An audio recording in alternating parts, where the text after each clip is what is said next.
Hi, I'm Dr. Jim Hoven, your host of Health Matters at Ramos Law. You might have heard how important it is to wear seatbelts, and you know what? You're right. Seatbelts save thousands of lives and are there for a very important reason, and we need to wear them. But you know what? That thing that's there to protect us can actually cause damage, and so much so that it can cause a fracture if we get in a car accident. I'm going to explain to you what these types of fractures are and how they happen next.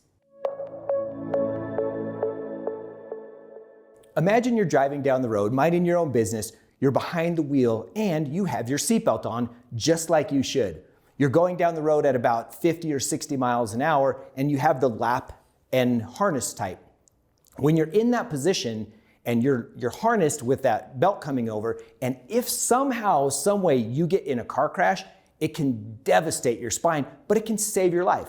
Now, the trade-off is you obviously want to be belted because you'd rather have your life saved than risk a fracture. But here's what happens. If we have the lap and harness type of restraint on, and all of a sudden that car comes to a complete stop, there's a possibility that with that strap coming down from this way, coming over this way, that especially if the person happens to have osteoporosis, which is a thinning of the bones, that you can have that strap go over and you can actually crush or fracture your sternum and some ribs.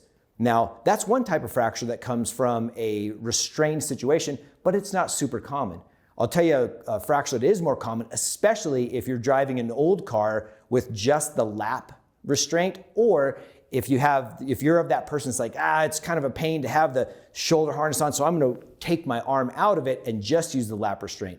That becomes a bigger problem if you get in a car crash, because if you're going 50, 60, 70 miles an hour, all of a sudden you're stopped and all of that weight fulcrums right over that belt, that lap belt, you can literally fracture your lumbar spine.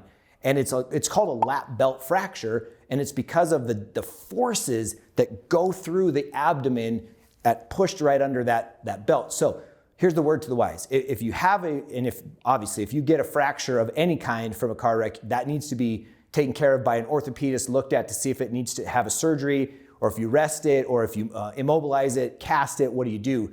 So if that has happened, or if you suspect it has happened, obviously you need to get in for the appropriate care right away.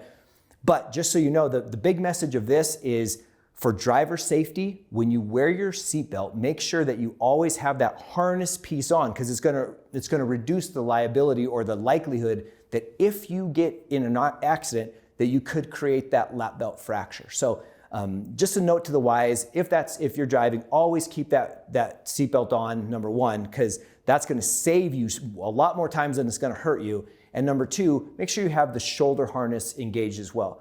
Now, of course, there's a lot of subtleties to this where there's degrees of these things and they can be sprained and you can have muscle damage and all this kind of stuff. But overall, we want you to stay safe. And if you have any questions about this or other things in regards to trauma, please feel free to reach out to me directly, jim@ramoslaw.com. And until next time, remember, your health matters.